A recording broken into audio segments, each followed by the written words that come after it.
guys, it's Joshua Reviews. So, in my last review, I took a look at Deadstream, and it was great. I had a fun time. It was a horror comedy that definitely blended the two subgenres together very well. Horror comedy is a tricky thing for me. Like, I am more of a straightforward horror type guy. Like, I like horror movies the way they are. I feel like you can have a sprinkle of comedy in it, but sometimes I just want a straightforward horror movie. But I love Deadstream. Deadstream was great. So after that, I was thinking, okay, I got to check out another found footage Halloween horror movie. But despite there being a few, there's not that many. I could list off a few, like Collingswood Story, Ghost Watch, Deadstream, VHS Halloween, which is recent. But besides those, there's a few, like there's not that many out there besides like a small amount. So thank God for Late Night with the Devil. This movie stars David Dastmalchian. I hope I pronounced his name right because I'm bad at pronunciations and I'm surprised I remembered his name. This guy has been in a lot recently. He's been in Oppenheimer, Last Voyage of Demeter, this movie. He was also in The Boogeyman, or I think it was just called Boogeyman, 2023. So this dude's been in a lot. He's been in a lot of other movies that I don't remember the names of. And he's also a writer. And I also got to meet him at Midsummer Scream in 2023. Here's a picture. It's really cool. So Late Night with the Devil. This movie, I needed to see this in theaters. And I thankfully got the chance to see it in theaters.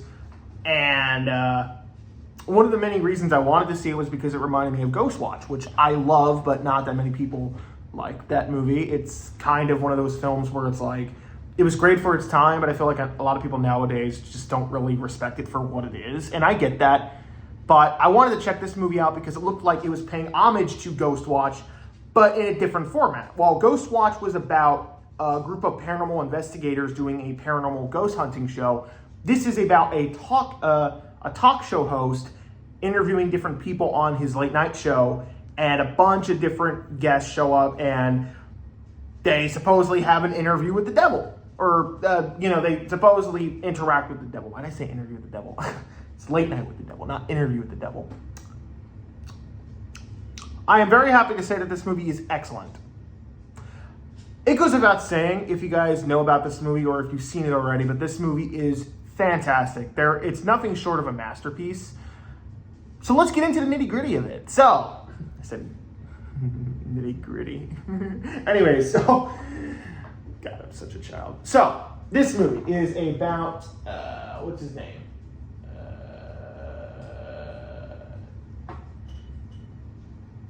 Give me just a second.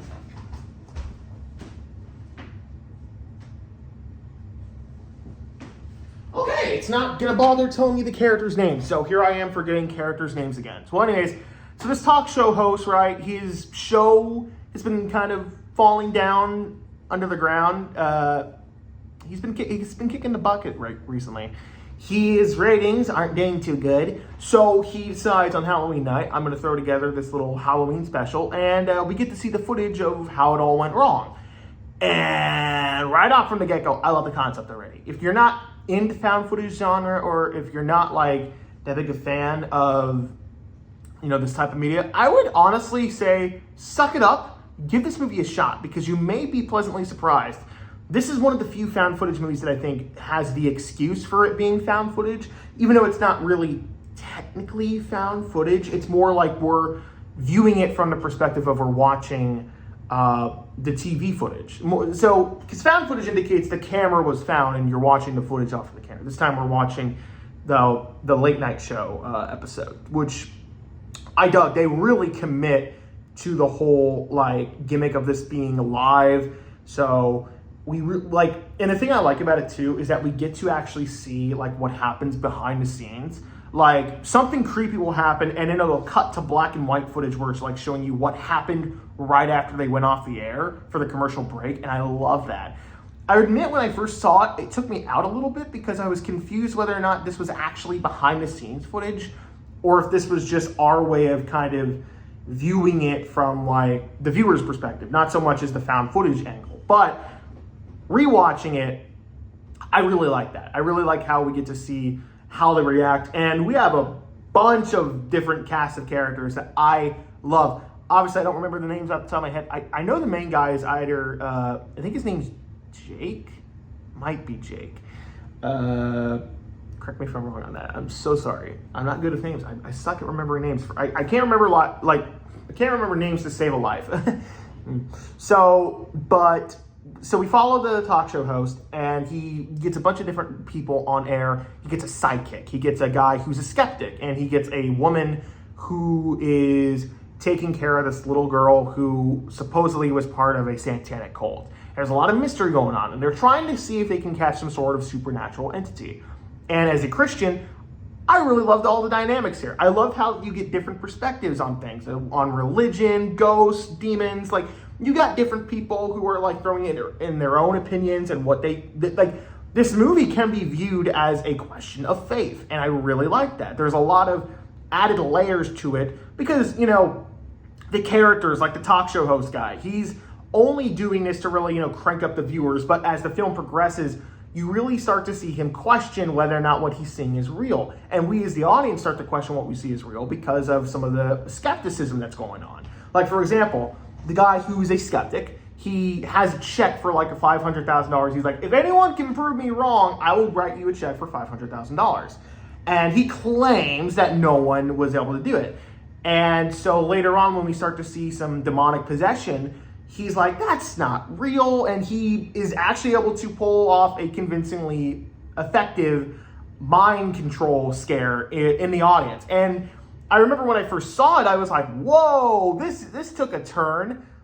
And then they pull a complete 180 on you, making you think like, oh, what you just saw was real, but actually it wasn't. You were being tricked because we were being mind controlled. And I love that. I love that. And I love that they also play into the fact that different people in the crowd that's with them, because they're doing this live, but they also have a live audience.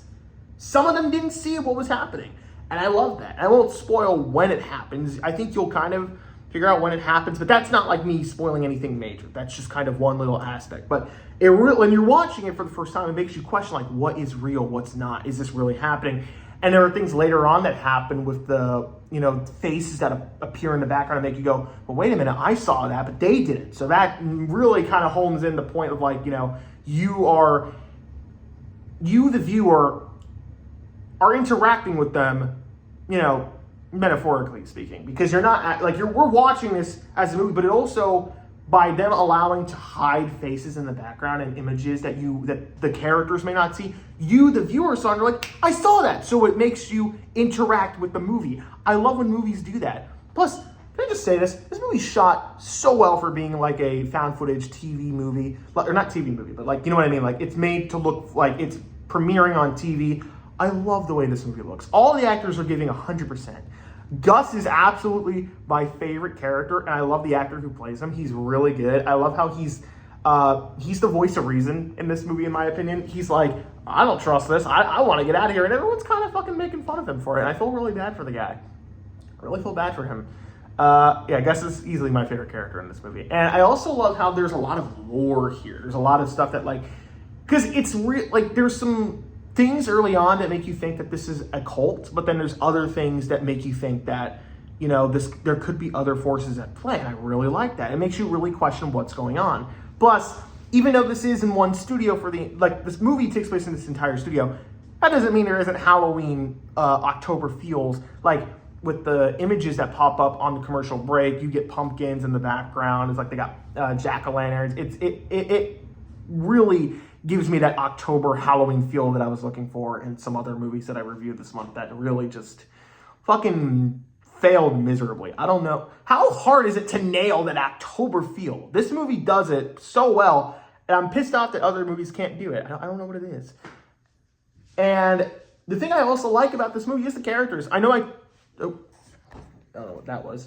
I like all the characters in this movie. All the characters are, I don't want to say likable, because there are a few characters that are, you know, meant to be the obvious douchebag, like the skeptic. You know, he's a skeptic, but he comes across like a douchebag. Like, he is a A-grade douchebag. But even though you don't like him or you don't really care for his character, you're interested in the conversations he's had because maybe you are a person of faith. Maybe you're not. But the questions and the answers that are presented are very interesting and they leave room for conversation. And I love that. I love it when a movie does that because I'm a Christian, but I am totally willing to have perfectly reasonable debates with people about like religion and faith and that sort of thing. And I love it when movies do that because it also lets the audience kind of, decide for yourself what's going on in terms of the movie's sake. Now, there may be people who, will say, well, you can't watch this, it's demonic. It's like, no, it's not, because in the movie, they're not portraying these demons as, loving and cheerful, like some other forms of media. But what I love about it is, they show you that these are demons and they are evil. They are pure evil. And I love that. I love it when a movie specifically shows evil for what it truly is. And they're not like for example, the talk show host, he wants all this to be on television, but he also wants to promote his show because his ratings are going down. So he wants to, he wants to have a successful career. But it's later revealed, which I won't spoil, but it's later revealed that he's kind of taking advantage of these people that are on his show that, he really is, taking advantage of stuff he does not understand. And once he really starts to understand what's going on, it's a little too late for him. I love that. I love it. And this movie has so many layers to it. I love the way this movie looks and feels and the way this movie is shot and acted. This movie is incredible. To quote what my friend said, this movie is a banger. We don't get a lot of movies like this nowadays. And when movies like this do come out in theaters, I pray to God that people see these in theaters because more people need to see movies like this. This movie is excellent. I love the ending. I love how dark and macabre it kind of is, but I also love the conversations that are being held because this movie is mostly conversations, but there is some spooky goodness to keep you entertained. This movie is hella entertaining, by the way. I love this movie. I'm going to go ahead and give it an A+. This movie is really good, and I hope you guys watch it. Guys, Halloween is literally in 2 days. I gotta crank out some reviews. Shit! Newspaper!